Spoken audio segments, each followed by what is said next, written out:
es la cúspide de la Guerra Fría. En Nueva York, un misterioso hombre cae de la ventana de un hotel. En Kentucky, se lleva a cabo un experimento en el que se les da a los prisioneros LSD durante 2 meses y medio. En Montreal, un doctor le aplica cientos de descargas eléctricas a sus enfermos mentales. ¿Hasta dónde llegó la Agencia Central de Inteligencia para combatir la nueva amenaza comunista? ¿Armas bacteriológicas? ¿Lavado de cerebro? ¿Asesinatos? ¿Cuál es la verdadera historia detrás de los experimentos secretos de la CIA? Misterios de la historia. CIA, experimentos secretos.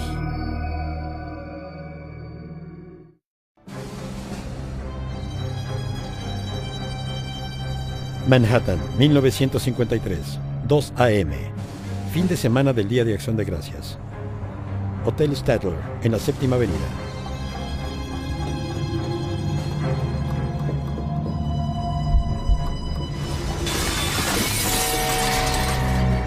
Un hombre salta de la ventana de un 13º piso. El gerente, Armand Pastor, es el primero en llegar a la escena. Salí apresuradamente y lo vi en el suelo, en medio de la calle. No creí que estuviera vivo, pero estaba mirándome, trataba de decirme algo. Tenía los ojos abiertos y una mirada muy seria. Yo le hablaba y trataba de entender lo que quería decirme. ¿Fue un suicidio o algo más siniestro? El hombre era Frank Olson, de 43 años, investigador de armas biológicas del ejército en Fort Detrick, Maryland. Pero pocos sabían que Frank Olson también trabajaba para la CIA. La muerte de Olson es solo una pieza del rompecabezas. Uno que habría horrorizado a la gente si lo hubiera sabido. A principios de la Primera Guerra Mundial, el gobierno de Estados Unidos realizó un gran número de experimentos secretos para ayudarles a ganar la Guerra Fría, exponiendo a algunos ciudadanos a agentes biológicos y químicos, desarrollando técnicas para controlar la mente y crear un candidato manchuriano, incluso planeando el asesinato de poderosos líderes tercermundistas. ¿Cuál es la magnitud de estos experimentos de lavado de cerebro? ¿Cómo se involucró la CIA en estos experimentos tan perturbadores?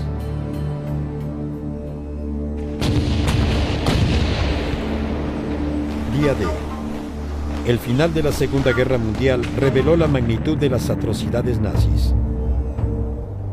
En los campos de concentración se llevaban a cabo experimentos con la mente y con el cuerpo de los prisioneros. En Dachau, los alemanes experimentaban con la hipnosis y con el uso de drogas en los interrogatorios para tratar de encontrar formas de controlar a la gente o hacer que actuara en contra de su voluntad. Un intento para dominar el arte de controlar la mente. Muchos doctores nazis son llevados a juicio en Nuremberg por crímenes de guerra, pero no todos llegan a pisar las cortes. Algunos científicos son llevados encubierto a los Estados Unidos por la CIA bajo la operación Paperclip. Algunos de ellos no podían obtener una visa sin la aprobación del Departamento de Estado porque eran criminales de guerra, así que Paperclip y otros proyectos eran operaciones encubiertas para brincarse los requisitos del Departamento de Estado e ingresarlos al país. Estos científicos ponen manos a la obra de inmediato para contrarrestar la creciente amenaza de la Unión Soviética. En los años siguientes, la Guerra Fría se intensifica a un ritmo aterrador, con las superpotencias compitiendo por la supremacía militar y científica. El espionaje es el nombre del juego. La CIA comienza un programa multimillonario de investigación secreto sobre el uso de materiales biológicos y químicos, un término sutil para el uso de armas no convencionales. Bacterias para infectar al enemigo, veneno para asesinar. drogas para obtener la verdad en los interrogatorios. A la cabeza de estos experimentos está el Dr. Sidney Gottlieb, director de la secreta división de química de la CIA. Fue un químico que desarrolló los métodos, los trucos del oficio, las cosas que usaban en las películas de James Bond, las que usaba Q. Gottlieb trabaja junto con los científicos del ejército en Fort Detrick, Maryland, para desarrollar armas biológicas para uso de la agencia. En el botiquín de Fort Detrick debieron tener anthrax, peste, brucelosis y todas las principales enfermedades. En 1953, estas operaciones especiales en Fort Detrick eran dirigidas por Frank Olson. La semana del Día de Acción de Gracias, Olson está en Nueva York para ver a un doctor, pero los detalles son vagos. Ya no regresa a casa. Su familia se entera de su muerte el sábado en la mañana.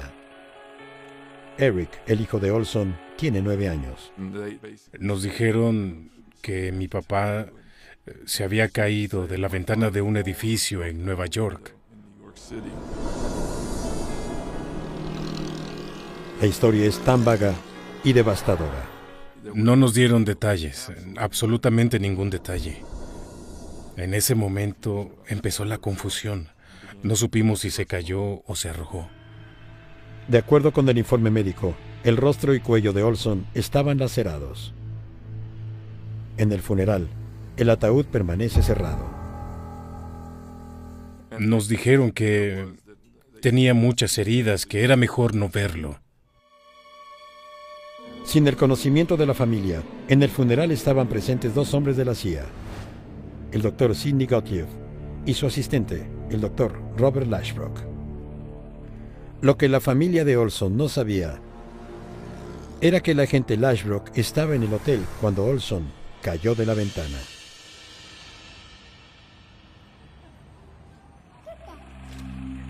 Las misteriosas circunstancias de la muerte de Olson generaron muchas preguntas. Algunas respuestas se las llevó a la tumba junto con su vida secreta, trabajando con la CIA. La especialidad de Olson eran los sistemas de aerosoles. Pero en 1953 su carrera ya había evolucionado. Hacía investigaciones secretas sobre armas biológicas y más. En los años que trabajó para el gobierno, a él le preocupaba saber si estaba haciendo lo correcto. Las operaciones especiales de la CIA y el ejército hacen experimentos para dispersar sus nuevas armas biológicas. Más de una vez, simulan un ataque en toda una ciudad. El objetivo es la metrópoli más habitada del país, Nueva York. La intención es evaluar qué tan fácil es envenenar una ciudad esparciendo bacterias en el transporte subterráneo. Personal de Fort Detrick, haciéndose pasar por contratistas, se colocan sobre las rejillas de ventilación. Discretamente arrojan bacterias inofensivas en las vías, mientras otros agentes toman muestras en toda la red. La turbulencia de los trenes pronto esparce los gérmenes en los túneles, infectando el sistema subterráneo en cuestión de minutos. Con una sustancia letal, un ataque similar en una ciudad enemiga podría ser eficiente y mortal. La CIA no está sola en sus esfuerzos para desarrollar nuevas armas contra los comunistas. Estados Unidos hace un tratado con Canadá y con la Gran Bretaña. Las 3 naciones trabajan juntas para ganar la Guerra Fría. Las investigaciones sobre armas biológicas se llevan a cabo en la base militar de Porton Down, al suroeste de Inglaterra.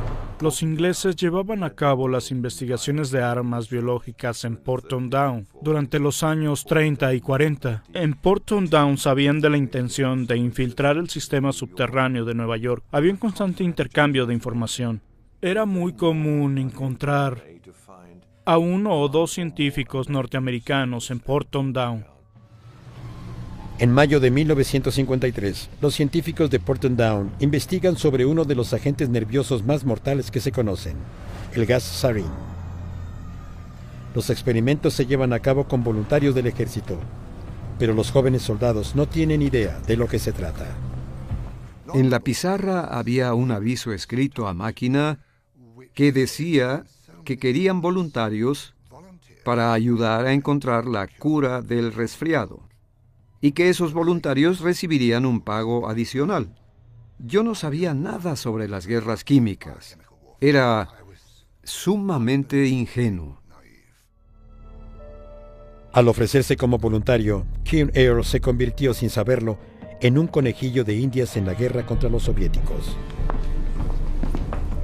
El 4 de mayo, en Porton Down, él y otros 4 hombres de la Fuerza Aérea son llevados a un cuarto por 2 técnicos.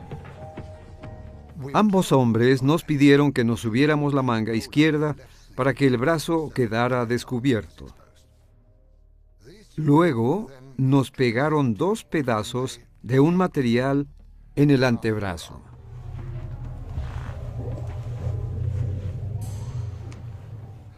Después nos dieron a cada uno una máscara de oxígeno que no nos debíamos quitar por ningún motivo. Y luego nos dejaron encerrados ahí. El cuarto era demasiado pequeño. Parecía una cámara de gas y por supuesto pensé que iba a morir.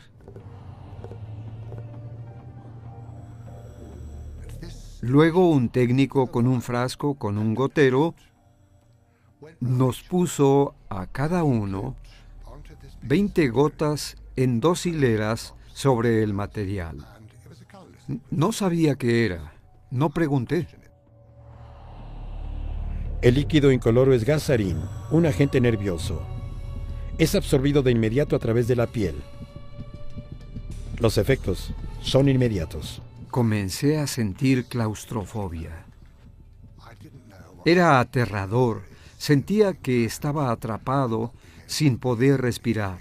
Estaba sudando mucho.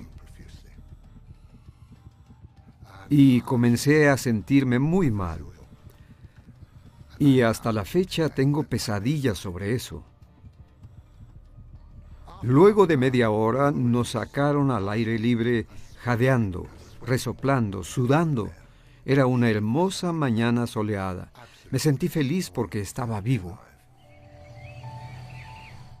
Los documentos explican que el propósito del experimento es determinar la dosis letal del gas sarín. La respuesta la encontraron pronto. 2 días después hicieron el mismo experimento con otros 6, y el que estaba en mi lugar era un joven de 20 años llamado Ronald Madison. Y a los 45 minutos ya estaba muerto. Esa es la peor muerte que alguien puede tener.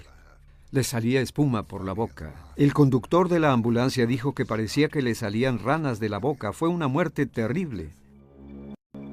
Por las fechas de su pasaporte y por sus visitas previas a Porton Down, es probable que Frank Olson haya sido testigo del fatal experimento.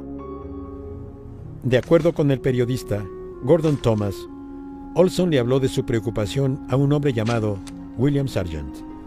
El Dr. Sargent era el psiquiatra más reconocido de Inglaterra y era el director del Departamento de Psicología del Hospital St. Thomas. Durante la Guerra Fría, los ingleses y los norteamericanos buscan los conocimientos de Sargent.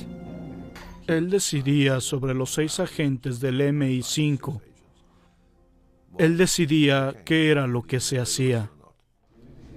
Frank Olson le dice a Sargent lo que vio en Porton Down.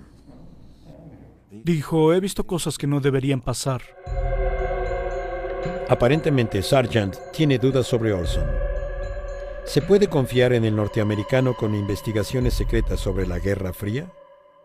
En el verano de 1953 termina la Guerra de Corea. La radio transmite noticias aterradoras. Pilotos norteamericanos capturados confiesan haber arrojado armas biológicas en Corea del Norte. Las bombas de gérmenes se cargaron 15 minutos antes de nuestra misión y normalmente nuestro avión se carga 2 horas antes. Estados Unidos niega la acusación. Estados Unidos no ha usado ni está usando armas biológicas de ninguna clase en Corea.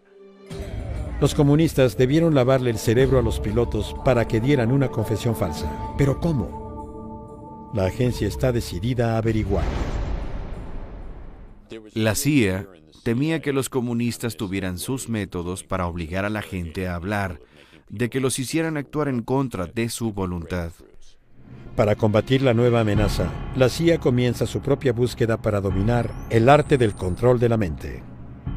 Buscaban formas de manipular y controlar el comportamiento humano. Usaban sustancias químicas y electroshocks. Una droga en particular les llama la atención: la dietilamina de ácido lisérgico, LSD. Esperaban persuadir a la gente en los interrogatorios con la droga, o también podía usarse para controlar la mente y someter a alguien a una operación. 10 años antes de que fuera una droga recreativa, el LSD se convirtió en centro de atención de la CIA en su búsqueda por la droga de la verdad. Solo hay un inconveniente: ¿cómo encontrar a los sujetos apropiados?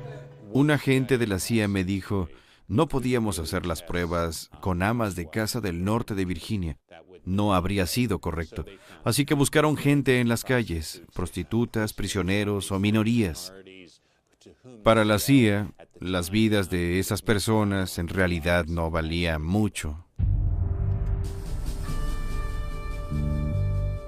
En el Centro de Investigación de Abuso de Drogas en Lexington, Kentucky, el Dr. Harris Isbell es contratado por la CIA para estudiar los efectos del uso prolongado del LSD.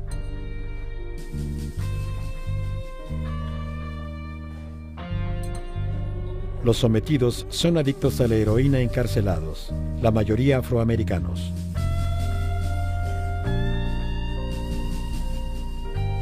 Lo que hacían ahí era muy irresponsable.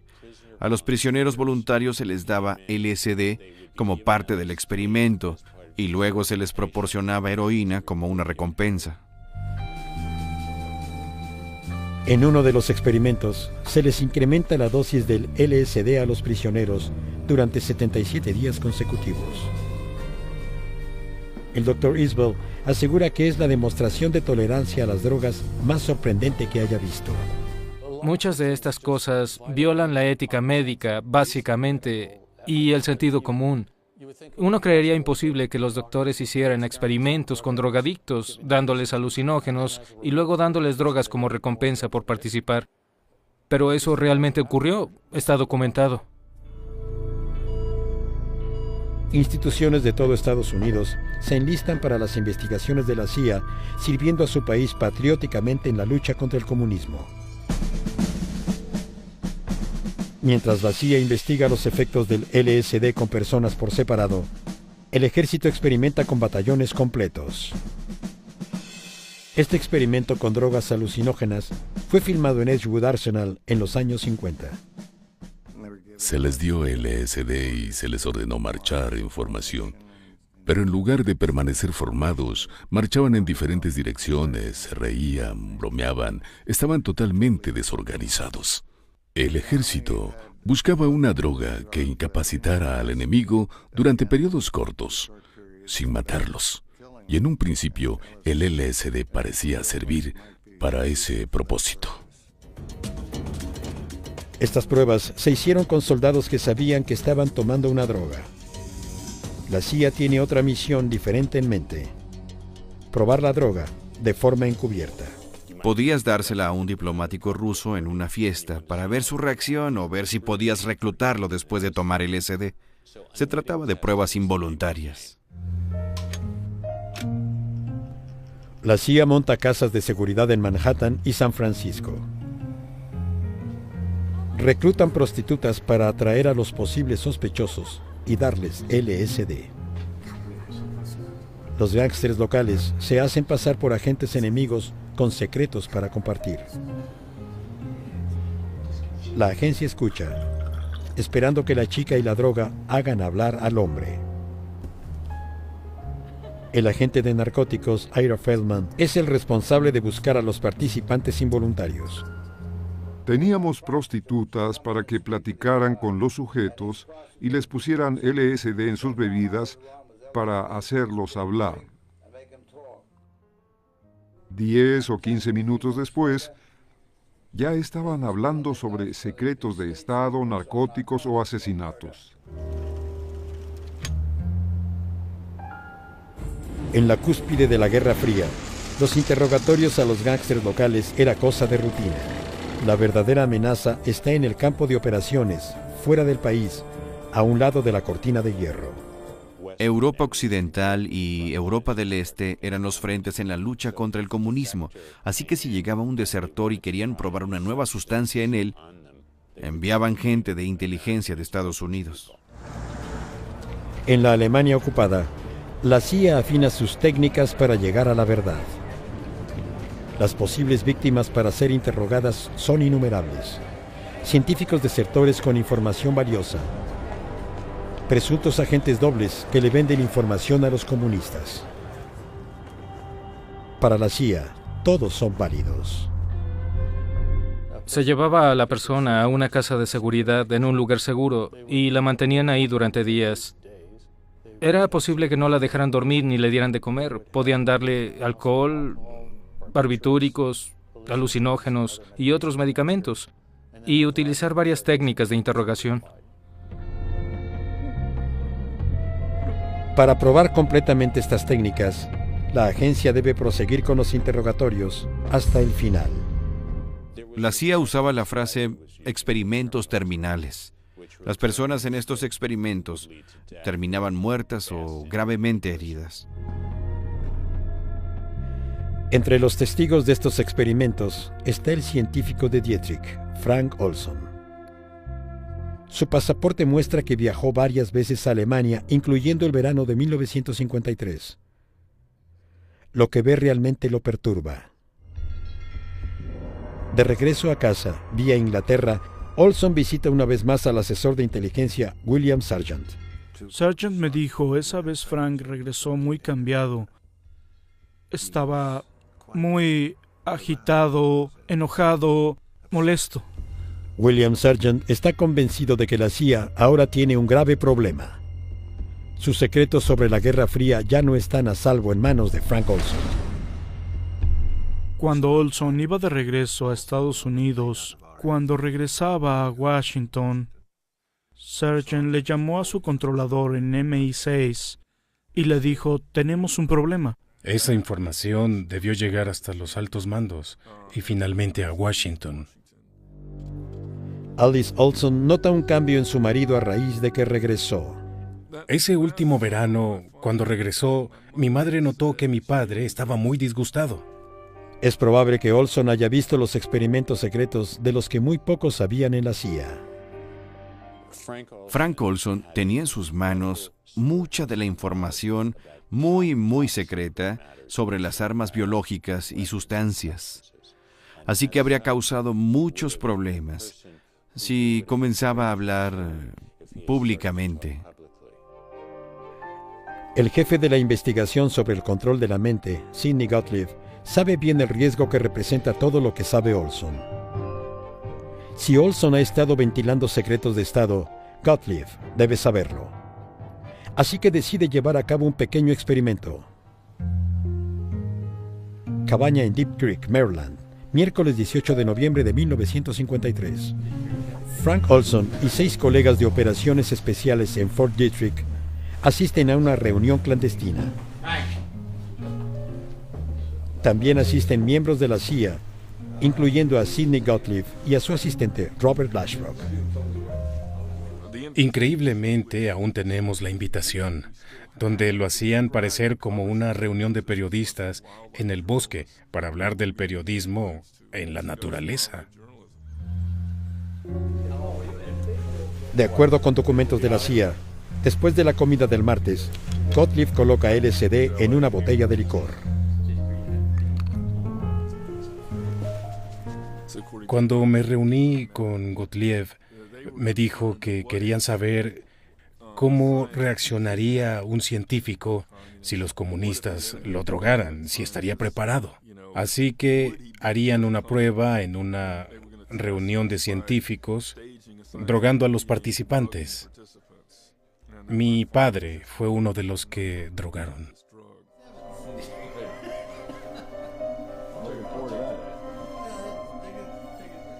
Supuestamente, solo 2 de los científicos presentes son drogados involuntariamente.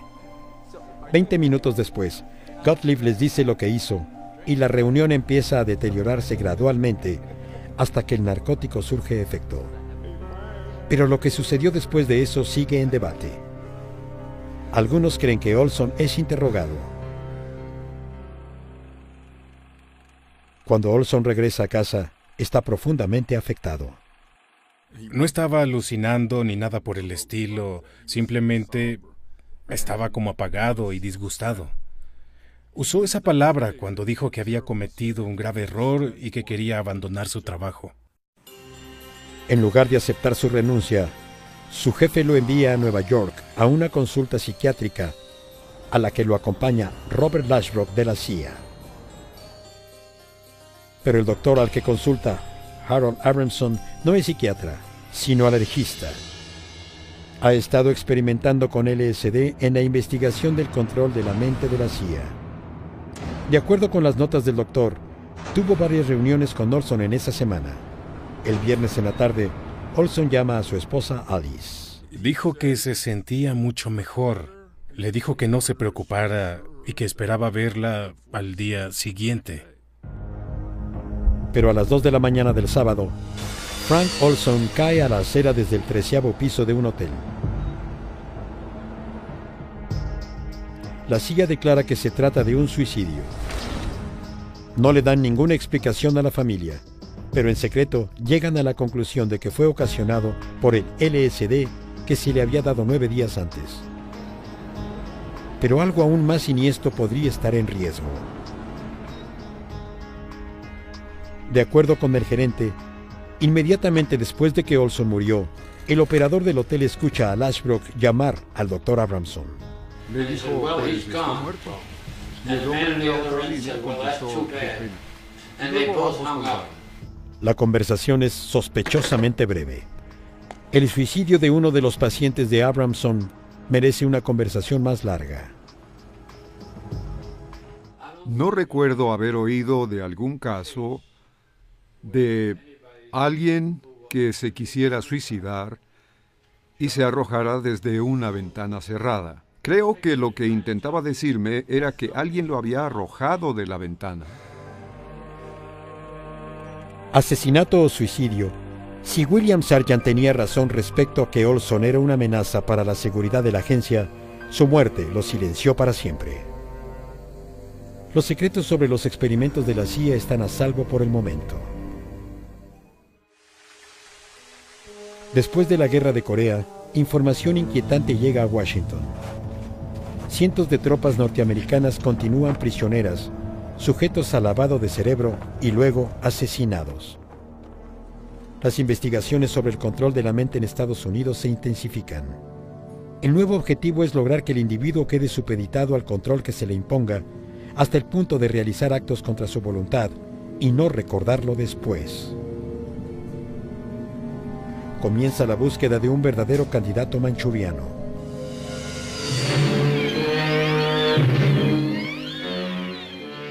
En una película clásica del director John Frankenheimer, un soldado hipnotizado es programado para asesinar a un candidato presidencial. Como en la película, la CIA intenta crear su propio asesino manchuriano usando hipnosis y drogas.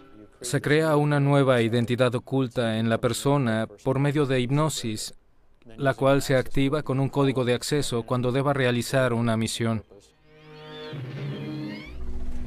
Para crear un asesino así, la CIA enfrenta dos grandes retos: cómo inducir la amnesia y cómo programar un nuevo comportamiento. En 1957, el Dr. Ewen Cameron, un eminente psiquiatra de Montreal, cree tener la respuesta. La agencia acudió a él porque sabían de su trabajo, en particular con dos técnicas: intensas descargas eléctricas y lo que él llamaba manejo psíquico. Cameron aplica sus técnicas bajo la apariencia de terapia normal.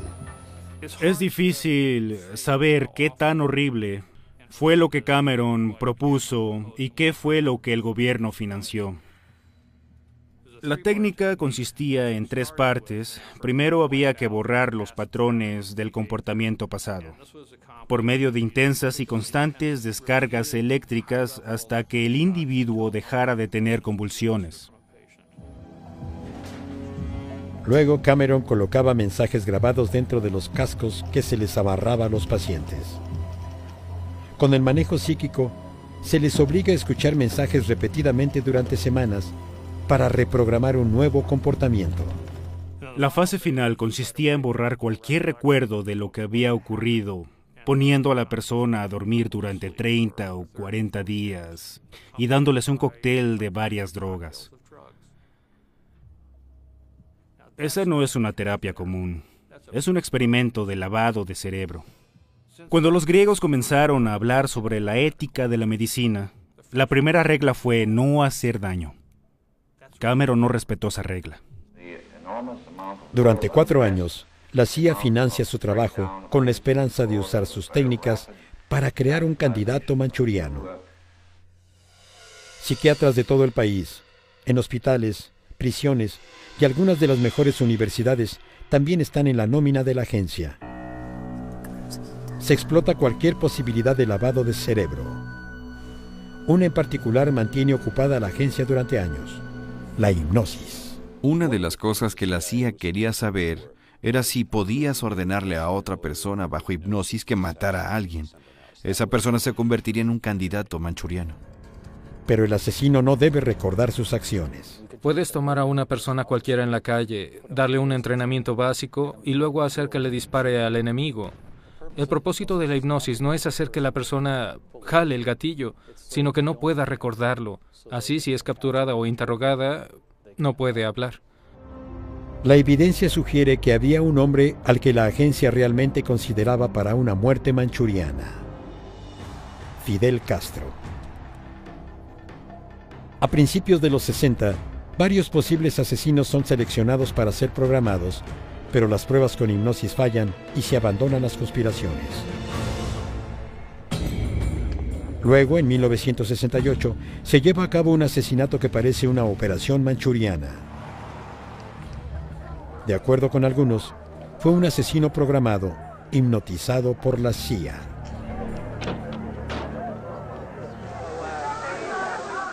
Muchas gracias a todos. Ahora vamos a ganar en Chicago.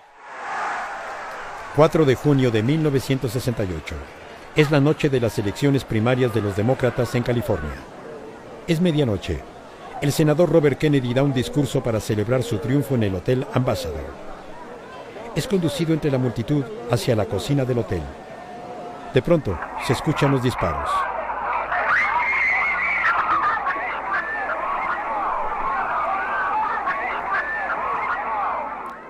«26 horas después, declaran muerto a Kennedy. Mientras sacaban al asesino de 24 años, Sirhan Bishara Sirhan, varios testigos notan que está como en estado de trance. Parecía estar aturdido.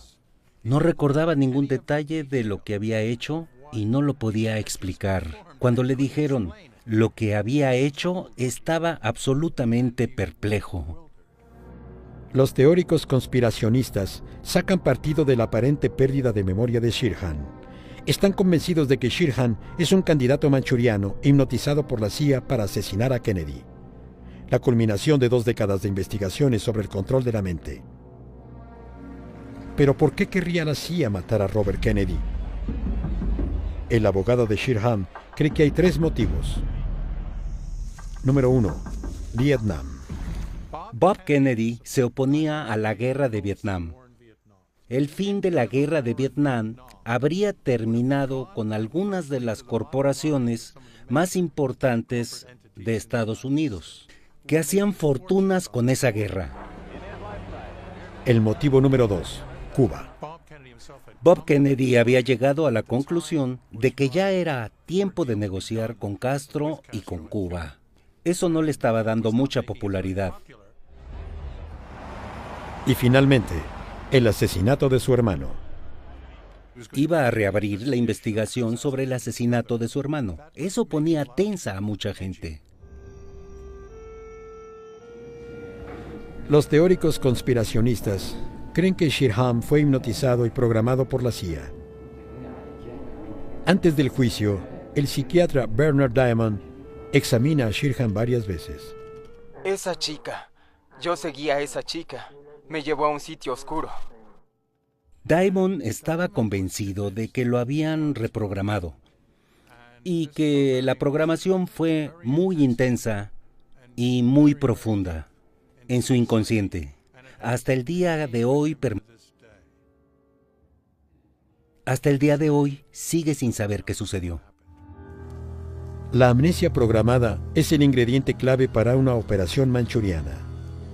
Shirham asegura haber sido hipnotizado antes. Recientemente ha estado estudiando a los Rosacruces, una antigua orden mística dedicada a la superación personal. Una de las herramientas que enseñan es la hipnosis para enfocar la mente hacia adentro. Sirhan describió alguna especie de meditación de autohipnosis y sus diarios están llenos de repeticiones. RFK debe morir, RFK debe morir. Para mí parecen repeticiones en estado de trance para enfocarse en la misión. En la película El candidato manchuriano, la misión del asesino es ordenada por la carta de la Reina de Diamantes. Pero podría ser cualquier cosa. Los documentos de la CIA describen señales con la mano, timbres de teléfono o palabras, así que puedes hipnotizar a alguien y programar alguna señal que los haga entrar en su estado de candidato manchuriano. Varios testigos dijeron haber visto a una mujer con vestido moteado hablando con Shirham en la cocina, momentos antes de los disparos. Traía un vestido moteado. ¿De qué color era el cabello de la mujer? Café. Los teóricos conspiracionistas creen que esa misteriosa mujer era la reina de diamantes de Shirham, que le dio la señal para disparar. Supuestamente, Shirham saca la pistola al recibir la señal, pero sus disparos no son los que lo matan. Era un completo caos. Parecía como si hubieran programado a Shirham para distraer a toda la gente que se encontraba ahí y que alguien más matara a Kennedy disparándole atrás de la cabeza. La evidencia de balística parece respaldar esta afirmación. Kennedy recibe 3 tiros. Todos entraron por la parte de atrás. El tiro que le ocasionó la muerte fue disparado a centímetros del cráneo, pero Shirham nunca estuvo tan cerca. La evidencia demuestra que lo más cerca que Shirham estuvo de Bob Kennedy fue de 1 metro a 1,20 frente a él. Además de la supuesta evidencia de una conspiración, está el número de tiros disparados. Kennedy recibe 3 tiros, y otras 5 personas también son alcanzadas por los disparos, y se encuentran varios orificios de bala en las puertas y en el techo, sugiriendo que fueron al menos 10 disparos. La pistola de Shirham es calibre 22 y solo le caben 8 tiros. Más balas requieren de una segunda pistola.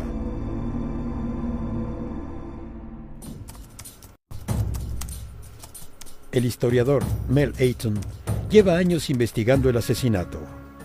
Intenta buscar a la mujer con el vestido moteado, que supuestamente estaba hablando con Shirham. Después de revisar la filmación de esa noche en el Ambassador, aislé la imagen de una chica con vestido moteado que está al lado de un hombre que se parece a Shirham. Pero no es él. Los relatos sobre Shirham hablando con una chica de vestido moteado probablemente son de gente que se confundió. Ayton cree que Shirham sí pudo haberle disparado a Kennedy de cerca en la parte de atrás, aunque hubiera estado a 1 metro frente del senador. Cuando Kennedy caminaba entre la gente para entrar a la cocina, volteó a la izquierda para saludar a los trabajadores de la cocina. Kennedy levanta el brazo derecho para saludar, así que Shirham le dispara del lado derecho del cuerpo.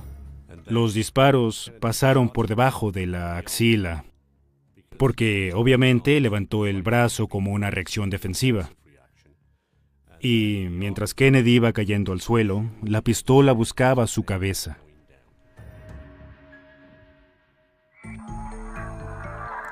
Para determinar el número de disparos, Ayton le envía una copia de la única grabación completa del asesinato a Steve Barber, un experto en balística. De pronto se escucha pum, pum, pum. Y luego los gritos de una mujer después de los disparos. Se escuchan dos sonidos no identificados 3 segundos antes del primer balazo. Descarté el primer sonido. Se escucha como si algo hubiera golpeado el micrófono o algo así. El segundo sonido puede ser una puerta que se azota contra la pared o un globo que explota. Una gráfica muestra un pico cada vez que suena un disparo. Fueron 8 disparos. Si los conspiracionistas dicen que fueron más de 8 disparos, entonces tendrán que explicar por qué no se escuchan en la grabación. Ayton no tiene dudas de que Sheerham fue el único asesino y que la CIA no tuvo nada que ver con eso. Muchos expertos en hipnosis dudan de la validez de la teoría del candidato manchuriano. Realmente no creo que se pueda hipnotizar a una persona y luego hacerla que cometa un asesinato. La CIA aparentemente llega a la misma conclusión. En 1968, luego de haber invertido millones de dólares, la agencia abandona la idea sobre programar a un asesino por medio de hipnosis, concluyendo que nunca funcionará. No puedes modificar tu voluntad, no puedes convertirte en un tonto, en un chivo expiatorio o en un autómata, a pesar de que mucha gente piensa que eso fue lo que sucedió. En 1972, Sidney Gottlieb cierra la investigación sobre el control biológico y químico del comportamiento humano, debido ya a la poca relevancia de las operaciones clandestinas. Los norteamericanos ignoraban que alguna vez existió un programa de la CIA para controlar la mente. Pero el 11 de junio de 1975, el Washington Post publica que un científico civil a quien le dieron LSD sin que lo supiera, se arrojó de una ventana en un hotel de Manhattan. No se menciona ningún nombre, pero los Olson reconocen la historia de su padre, que había ocurrido 22 años atrás. Deciden hacerla pública.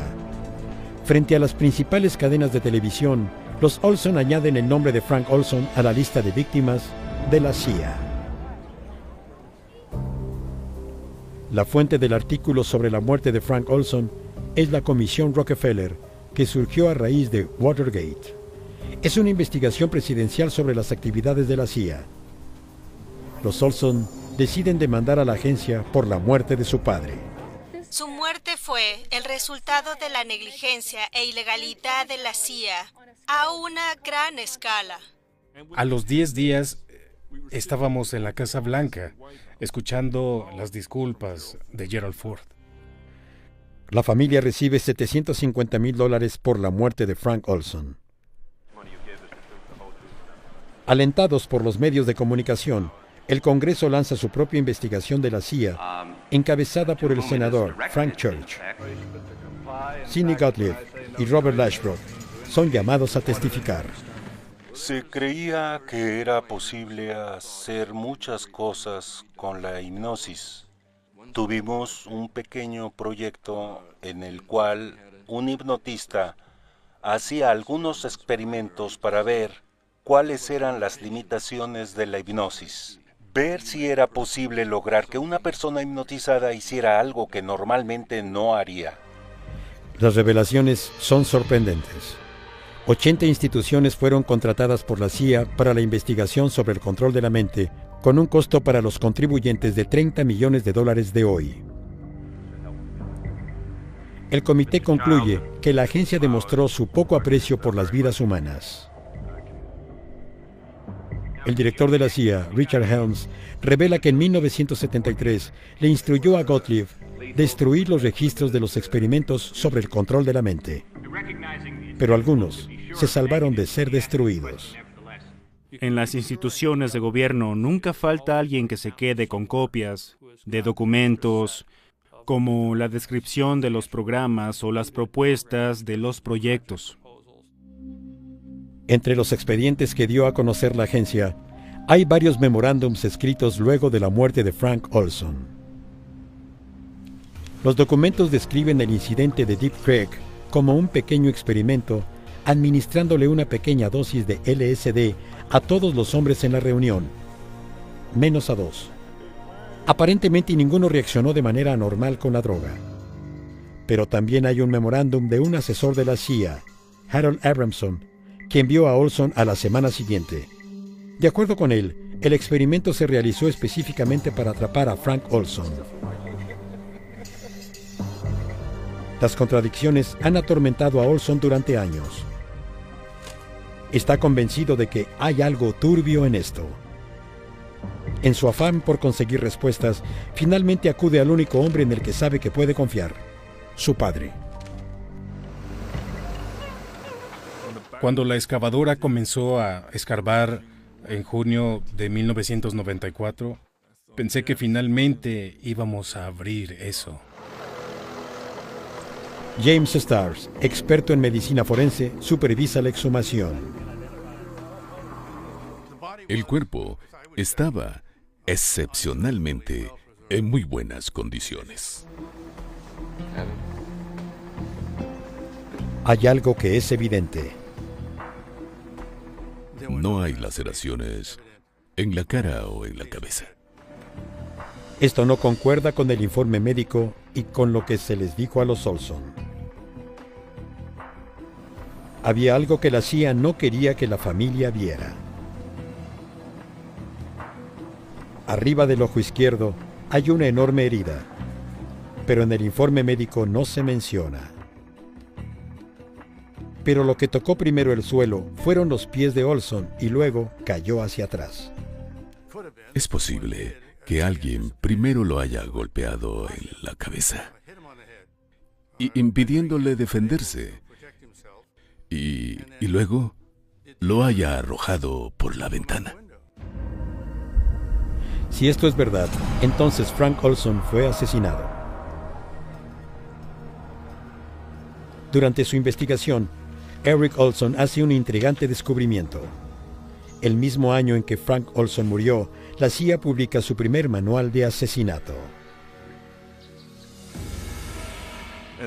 Su manual de asesinato describe la forma ideal de matar a alguien y hacerlo parecer un accidente. Y según ellos, la mejor forma es hacerlos caer de una ventana de al menos 20 metros de altura. También dicen que hay que aturdir a la persona antes de arrojarla, dándole un golpe en la sien, arriba de los ojos. El patrón era el mismo respecto a lo que encontramos y a lo que dedujimos de los restos del Dr. Olson. Creo que al Dr. Olson lo arrojaron intencional y deliberadamente, con malicia y premeditación, desde esa ventana. Pero el periodista John Marks no está de acuerdo. Le dediqué muchísimo tiempo a esa pregunta y nunca encontré evidencia de que a Olson lo arrojaron por la ventana. Creo que hay que estar conscientes de que cuando haces esta clase de trabajo ilegal, inmoral y secreto para el gobierno, debes estar preparado para enfrentar las consecuencias, como el deshacerse de gente problemática. Y lo único que pueden decir es que fue suicidio. En la lucha contra el comunismo, el gobierno sacrificó el derecho de muchos individuos. Cuando el profesor Stars le preguntó a Gottlieb sobre los experimentos de la CIA con personas, Gottlieb aseguró que volvería a hacer lo mismo. Dijo, yo tengo la seguridad de nuestro país en mis manos. Durante la Guerra Fría, al parecer todo tenía justificación, y si estabas en contra, no eras un patriota. Durante la Guerra Fría y en toda la historia de la humanidad, el modelo básico es que la guerra es el infierno. Se hacen cosas horribles y mucha gente muere o resulta lastimada. Pero lo justificamos porque hay que hacer lo que sea necesario para proteger a Estados Unidos. A eso es a lo que nos enfrentamos. ¿Podemos justificarlo en nombre de la seguridad nacional? ¿Podemos justificar las atrocidades médicas? Parece que sí.